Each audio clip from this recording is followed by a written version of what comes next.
Пан з вами. І з духом Твоїм. Читання Святого Євангелія поводле Яна. Хвала Тобі, Пане. У той час Єсус сказав: «Я добрий пастир. Добрий пастир віддає життя своє за овечок, а наймит і не пастир, якому не належать овечки, коли бачить, що приходить вовк, кидає овечок і утякає, а вовк хапає і розганяє їх.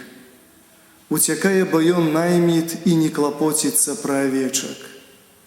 Я добрий пастир, і ведаю своїх, а моє ведають мене. Як мене ведає Отець, і я ведаю Отця, і життя своє віддаю за овечок.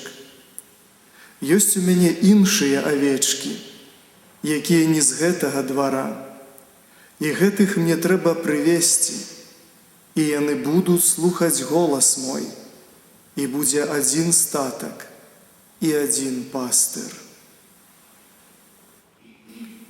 Гэта слово Пана. Хвала Тобі, Христе.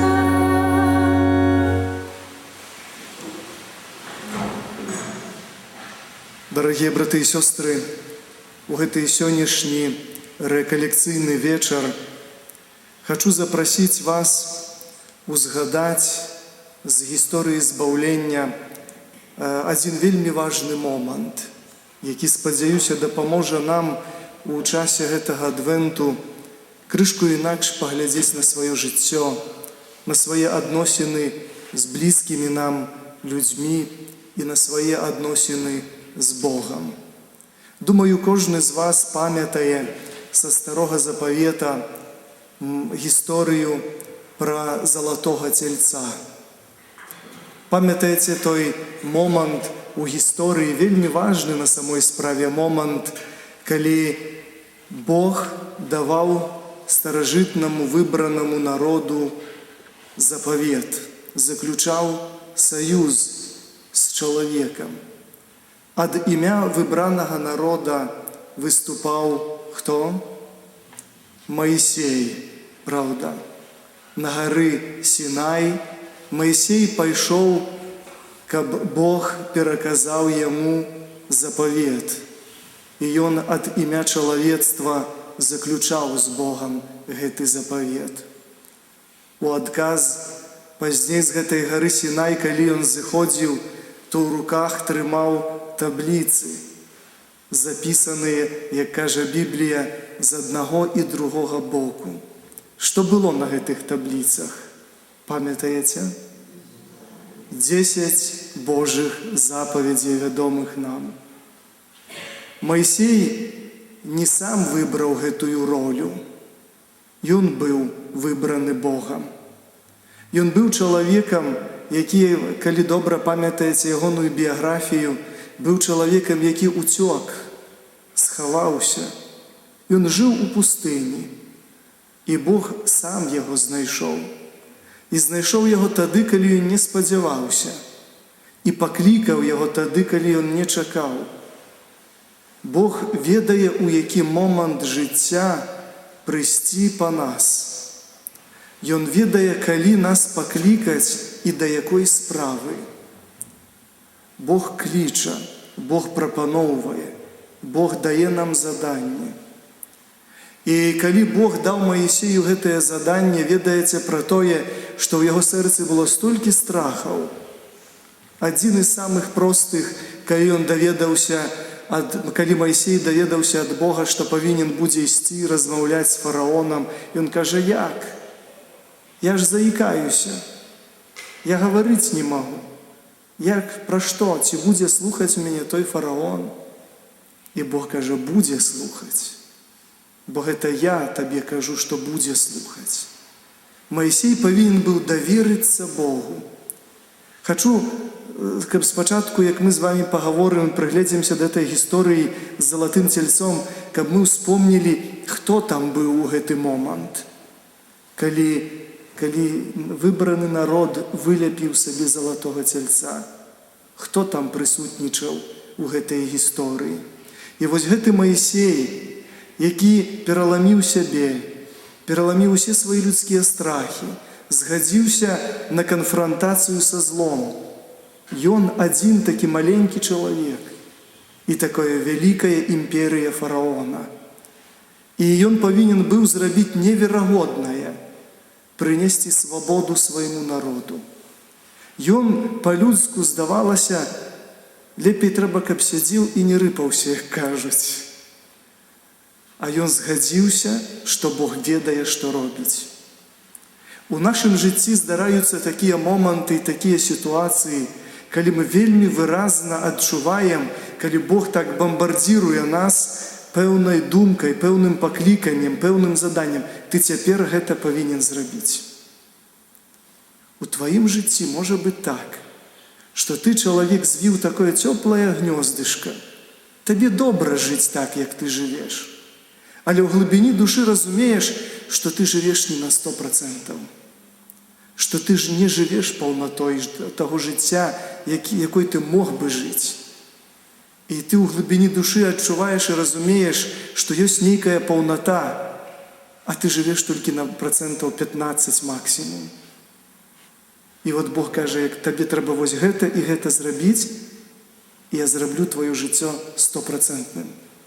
Табе перашкаджае жыць нармальна вось гэта і гэта. Табе трэба зрабіць вось тое і тое. І ты, як той Маісей, пакліканы Богам сярод пустыні, думаеш, але як? Я такі слабы, а свет такі вялікі і страшны.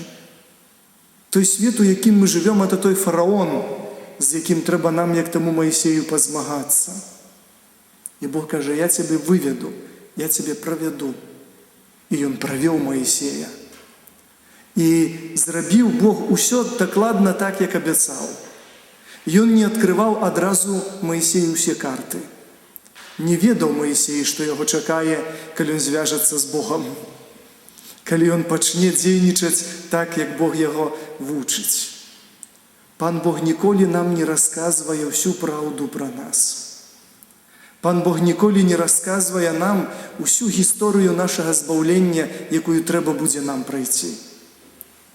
Калі б Бог мне расказаў калісьці усё тое, што мне, як святару, трэба і перад гэтым яшчэ семінарысту, і шмат іншых спраў, якія мне трэба было ў жыцці прайсці, то я не ведаю, ці я рашыўся б на той шлях, якім я іду.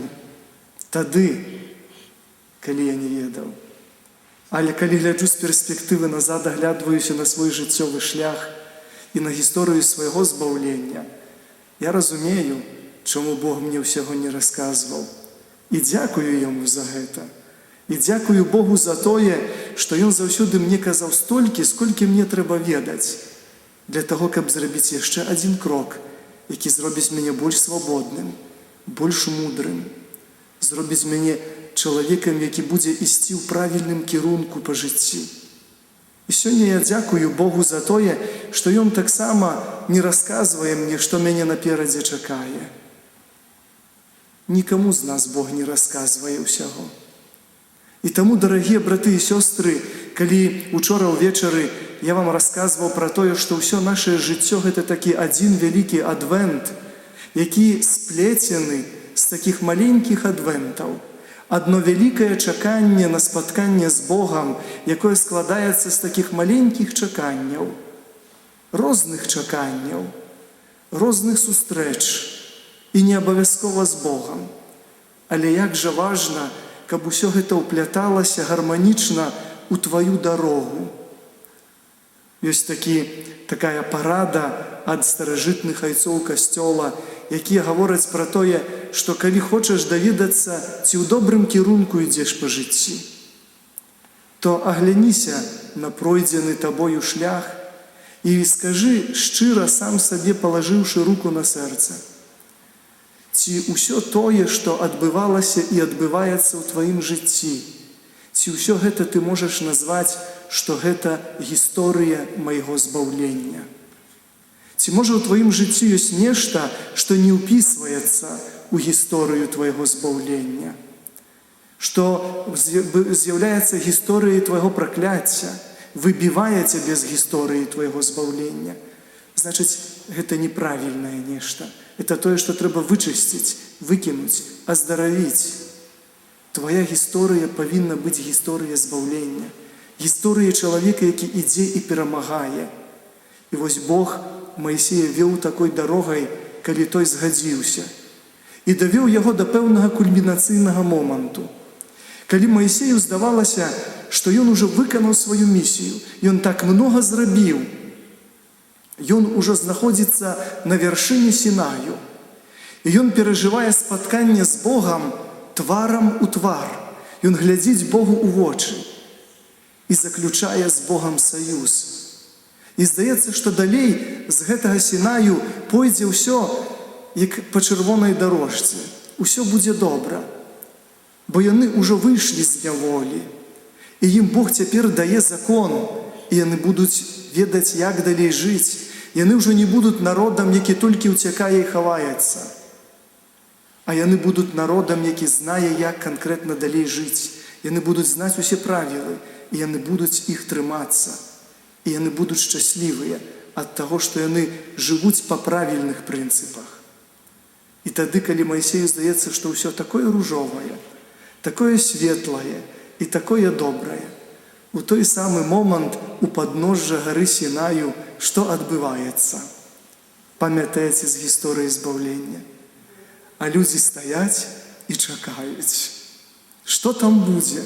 Бачаць толькі, як расказвае нам Біблія, на той гары Сінай, бачаць нейкія хмары, маланкі, святло, бачаць, што там нешта важнае адбываецца.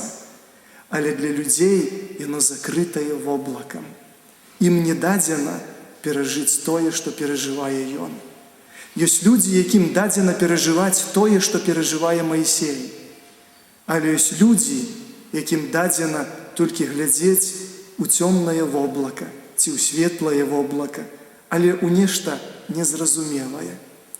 Ёсць такія моманты ў нашым жыцці, калі мы такія, як Маісей, але можа быць у нашым жыцці, што мы тыя, хто стаіць каля падножжа чагосьці вельмі важнага, ведаем, што адбываецца нешта важнае, але не дадзена нам яго пазнаць. І Бог кажа, твая роля у дадзены момант тваёй гісторыі жыцця, твая роля стаяць у падножжа гэтай гары і чакаць. Ведаеце, як непроста бывае чакаць. Адвент – гэта час, калі Бог вуснамі касцёла пытае ў нас, ці ты умееш чакаць? Чым напоўнена тваё чаканне? Пра гэтае чаканне, дарагія браты і сёстры, не так даўно я сустрэўся з такой сітуацыяй в адной парафіі, у якой часта бываю, добра даволі ведаю людзей у гэтай парафіі, заўважыў, што там у касцёле паявіўся нейкі чалавек, мужчына, даволі малады, які вельмі часта у касцёле вельмі так горача маліўся. Часам заеду ў нядзелю, ён у першых лаўках моліцца, і відаць, што вельмі моцна, так адчуваецца ў чалавеку вялікая моц унутранай малітвы. Часам у будні дзень прыеду, бачу, што ён у будні дзень на імшы, перад імшой. І у пробашча пытаю, а што гэта за чалавек такі? Раней я ў вас яго ў касцёле неяк не заўважаў. Ксёндз кажа, кажа, кожны дзень. Я, кажа, ад гэтага чалавека вучуся веры і малітве. Ён столькі моліцца, гэты чалавек, і расказаў мне гісторыю пра гэтага чалавека. А гісторыя гэтага чалавека, тое, што ён так моліцца, пачалася дзесьці 1,5 года толькі, як ён пачаў вось так хадзіць і маліцца. А да гэтага яго многія годы не было ў касцёле. У яго была мама. Гэта была жанчына, якая была вельмі адукаваным, паважаным настаўнікам. Яна была настаўнікам вышэйшай катэгорыі, у сваім асяроддзі ўсе яе ведалі. І яна была вельмі веруючым чалавекам. Яшчэ ў тыя савецкія часы, калі ведае старэйшыя людзі, якія тут знаходзяцца, ведаюць, што гэта значыла быць настаўнікам, а пры гэтым вельмі веруючай каталічкай. І яна не баялася хадзіць у касцёл. У тым горадзе, дзе яна жыла, там дзейнічаў касцёл, і яна пастаянна хадзіла ў касцёл. Ёй пагражалі, што з працы звольняць, аж на дрэнны прыклад дае, бо трэба атэізму дзяцей вучыць, а яна тут прыклад веруючага чалавека падае. Але яна мела такі вялікі аўтарытэт, што яе не краналі. І яна ўсё сваё жыццё малілася аб тым, каб яе дзеці былі вельмі веруючымі людзьмі. І ў яе быў сын. І калі ён быў маленькі, то яна старалася вадзіць яго да касцёла і вучыць, а калі ён пачаў падрастаць, ён наадрэз адмовіўся ісці ў касцёл. А яна не пераставала за яго маліцца. І калі яна ўжо была зусім пажылая, калі ўжо прыйшлі часы свабоды, калі поўныя касцёлы людзей было, і ў парафіі ўсе добра ведалі гэтую жанчыну, і ўсе глядзелі на яе з такім трошкі жалем. От што яна столькі гадоў ходзіць да касцёла, моліцца за свайго сына, гэтая малітва не прыносіць ніякага плоду. Часам некаторыя казалі, да перастань ты ўжо маліцца за яго. І так ён не прыйдзе. А яна не пераставала верыць. Яна не пераставала чакаць таго моманту, калі яна разам са сваім сынам будзе ў лаўцы разам маліцца, разам пойдзе да святой камуніі. І ведаеце, чым закончылася гэтая гісторыя этой жанчыны? Яна не дачакалася. Яна памерла, так і не дачакаўшыся таго моманту, калі разам са сваім сынам яна сядзе ў касцёле ў лаўцы. Але на яе пахаванні здарыўся цуд. Гэта быў, калі яе хавалі, гэтую жанчыну, на пахавальную імшу прыйшоў гэты яе сын, які столькі гадоў наадрэз адмаўляўся ад веры, ад малітвы, не хацеў пераступаць парог касцёла. І ён пазней расказваў этаму свайму пробашчу, што ён перажываў такое вялікае ўнутранае змаганне. Ісці ці не ісці? Это ж моя мама, трэба пайсці, як не пайсці? І кажа, унутры нешта яго як ланцугамі трымала, каб не пайсці. Але пераламіў сябе, зайшоў. І кажа, калі я зайшоў у касцёл і сеў у лаўку, і так, як бы я прабіўся, прайшоў праз нейкую сцену. Я адчуў сябе зусім іншым чалавекам. Нешта змянілася, не ведаю што. І з таго дня, з дня пахавання сваёй мамы, ён кожны дзень у касцёле. Ён поўнасцю змяніў сваё жыццё. І ён кажа, што я стаў шчаслівым чалавекам. Не ведаю, кажа, як гэта ў словах апісаць. Але я ведаю, што я стаў іншым. Што раней я быў як сляпы. Раней я як бы жыў не сваім жыццём. А цяпер я адчуваю, што мне ўсё ясна і ўсё зразумела. Дарагія браты і сёстры, чаму расказваю вам эту гісторыю? Нам часам здаецца, што калі мы пачынаем аб чымсьці горача маліцца, і што калісьці мы нечага чакаем, то вось зараз ужо праз дзень або праз хвіліну будзе хэппі-энд. Што вось зараз Бог пакажа нам вялікія плады нашай малітвы. Але часам бывае так, што гэты плод вялікай малітвы наступае тады, калі мы ўжо не на гэтым свеце. Тады, калі ўжо скончыцца пэўны этап, у якім мы так хацелі, каб Бог здзейсніў нашую мару. Бог адзін ведае, калі адказаць на нашую малітву. Пан Бог адзін ведае, у які момант увайсці, калі скончыцца гэтае тваё чаканне. І гэтая жанчына, яна дачакалася, але яна дачакалася тады, і гэтай, можа, найвялікшай малітвай і ахвярай быў той момант, калі яна памерла. І найвялікшай ахвярай яе за сына было тое, што яна не пераставала верыць да апошняга дня. Яна не пераставала верыць, што Бог адкажа на яе малітву нават тады, калі яна памірала. Яна не пераставала верыць. Яна не згубіла надзеі і даверу да Бога, што ён адкажа на яе малітву, нават тады, калі было яе апошняе дыханне. Дай, Божа, нам такую веру. Дай, Божа, нам такую малітву, каб мы не пераставалі верыць у тое, аб чым молімся, калі молімся аб добрых справах да апошняга дыхання, каб мы ніколі не апускалі рукі. І вось, дарагія браты і сёстры, тыя людзі ў падножжа Сіёна, яны Сіная, яны стаялі і чакалі. І іхняе чаканне, яно скончылася. Не скончылася хэппі-эндам. Надаела ім чакаць.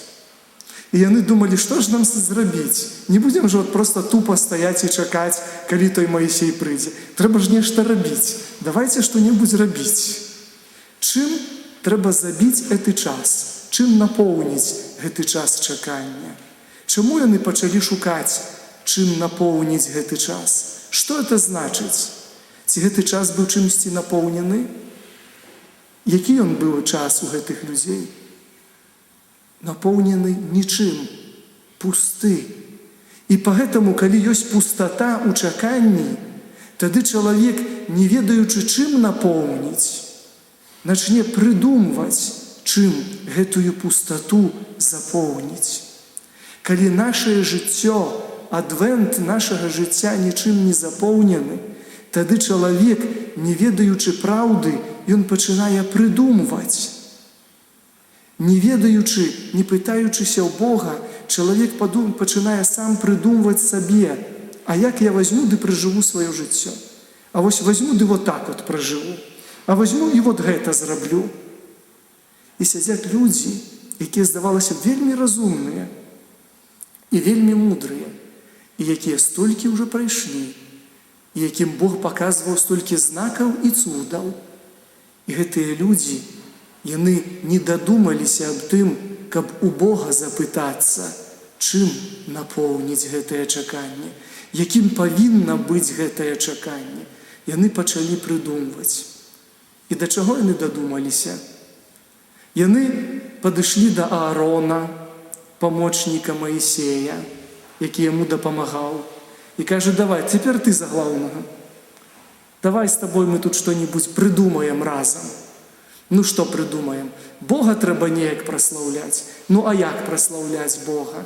Ну пакланяцца яму, а дзе той Бога не ведаем. Ну то давайце сабе прыдумаем Бога. Давайте мы, а якога Бога сабе прыдумаем? Ну таго, каб ён вельмі дарагі быў, адна даражэйшае, што золата. Ну то давайте з золата сабе вылепім Бога. А які ён? Ну давайте прыдумаем сабе, які ён. І вось гэтае прыдумванне закончылася чым? Ідалапаклонствам. Святы Ян Вяней такі жыў у 18 стагоддзі, думаю, чулі вы пра такого святога. Вот, і ён сказаў калісьці такую вельмі мудрую думку, што забярыце у людзей Бога, і ўжо праз некалькі гадоў яны пачнуць кланяцца жывёлам.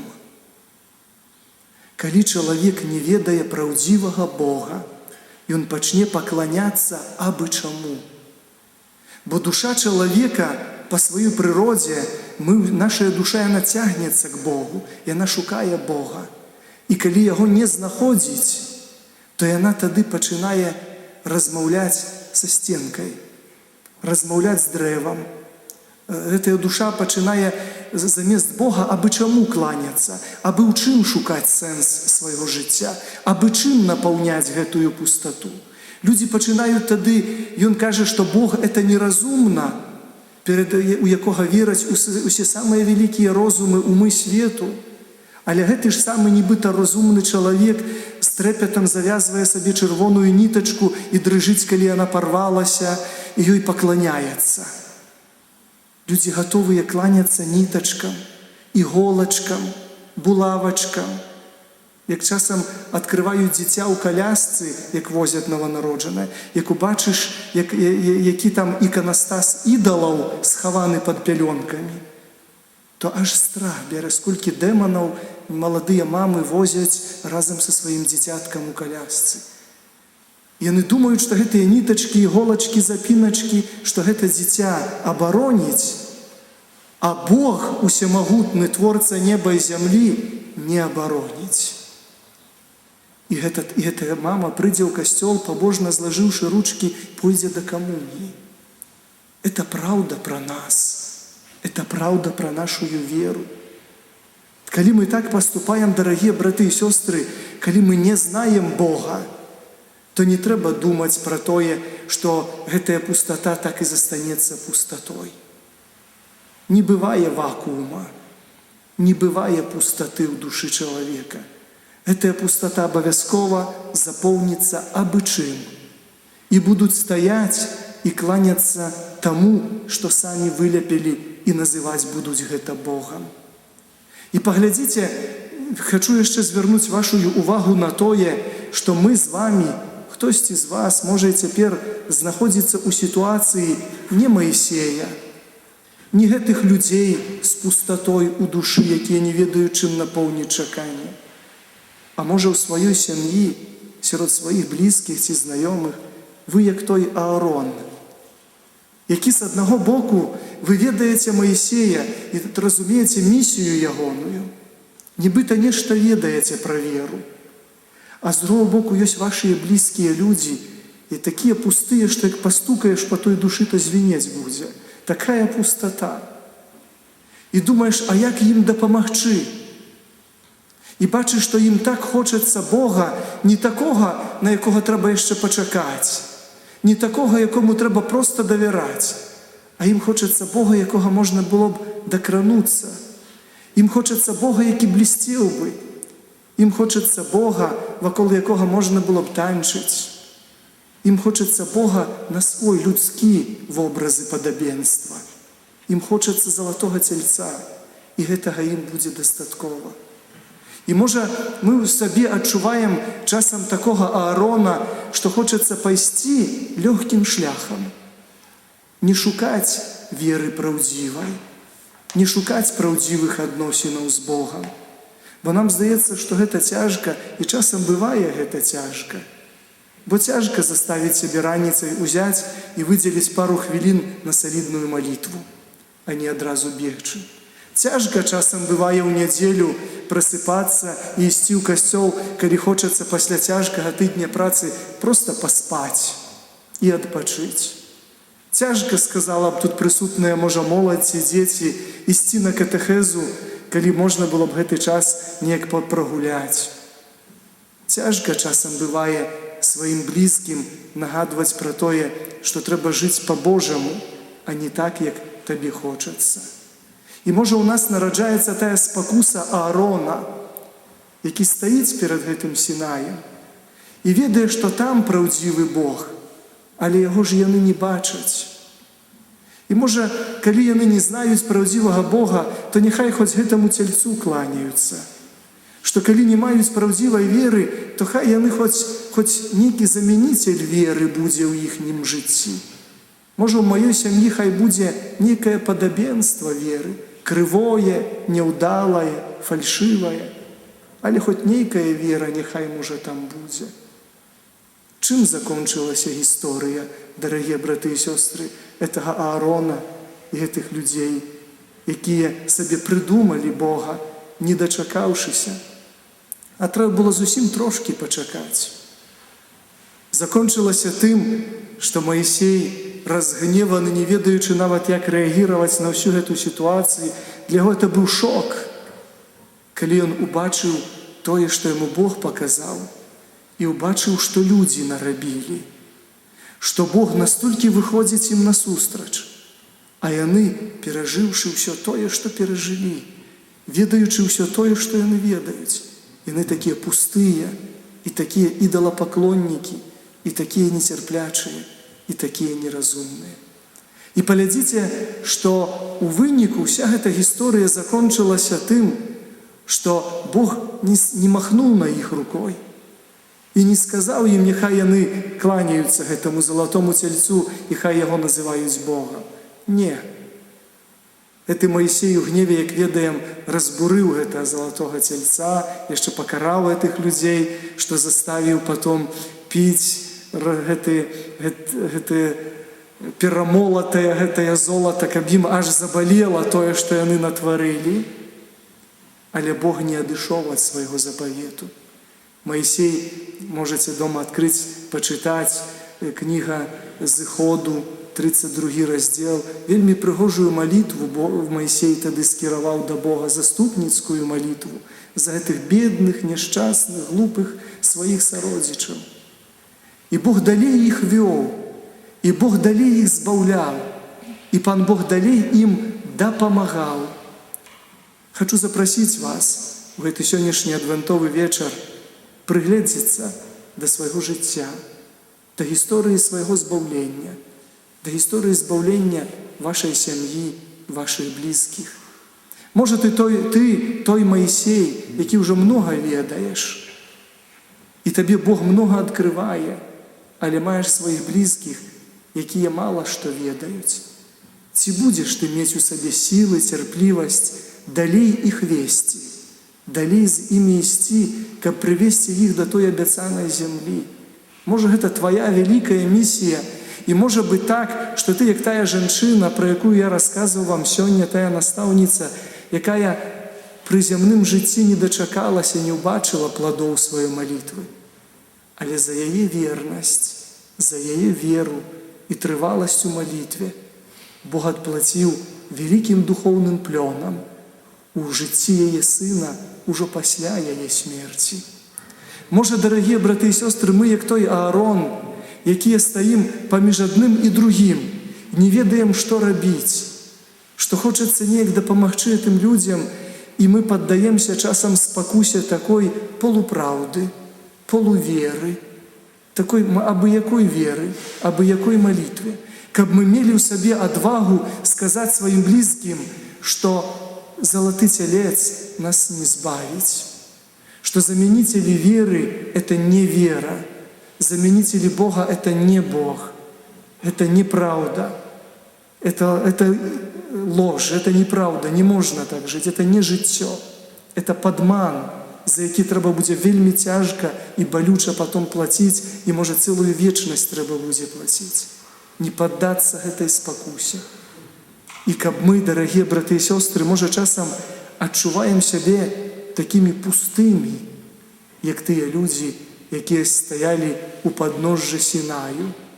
Можа, мы тыя людзі, якія бачым дзесьці там далёка, што там далёка дзесьці ёсць Бог, і там ёсць у яго нейкі Маісей, хтосьці з нас, хто ўжо дайшоў на вяршыню гэтай веры і малітвы і спаткання з Богам. А я стаю тут, унутрана абсалютна пусты, і нават не ведаю, што далей рабіць і чым напоўніць сваё жыццё. Каб мы былі людзьмі, якія скажуць: не хачу напаўняць сваё жыццё залатымі цельцамі, не хачу падманвацца.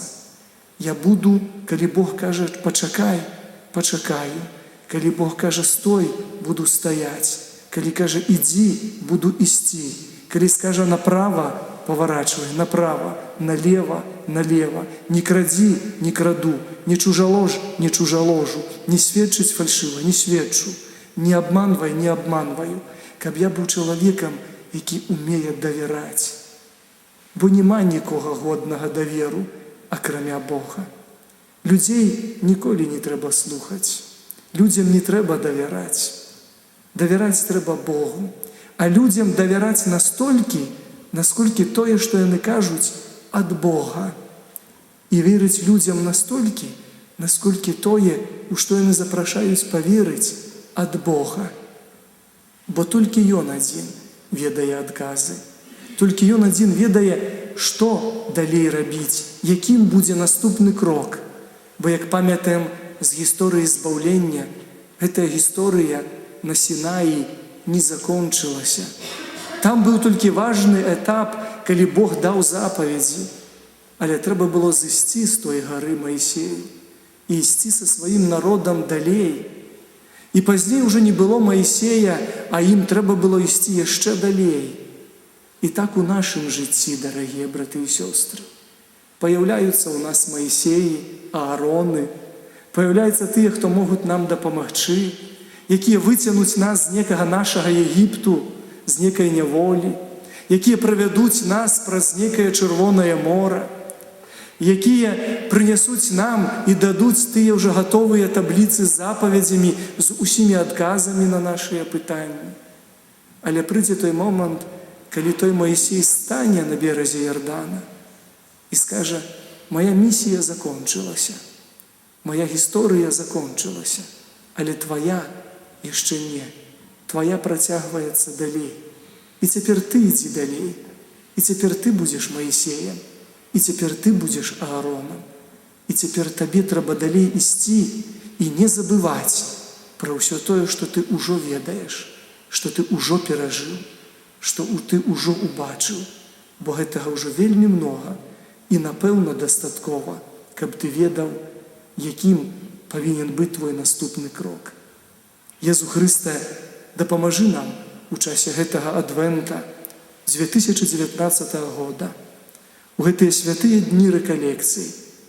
Дапамажы нам, каб мы ніколі не былі пустымі у адвенце нашага жыцця, каб мы не ўпадалі ў роспач тады, калі бачым, як кланяюцца ідалам нашыя блізкія, як напаўняюць абычым пустату свайго сэрца. Езу Хрысте, дай нам ласку ніколі не спыняцца на паўдарогі, ніколі не шукаць замяніцелей, але бескампрамісна шукаць праўды, шукаць сапраўднага Бога, пакуль яго не знойдзем, пакуль з ім не спаткаемся і пакуль ён не раскажа нам, як сапраўды жыць і як пражыць гэтае зямное жыццё, каб яно было не праіграным, а давяло нас да шчаслівай вечнасці. Амен.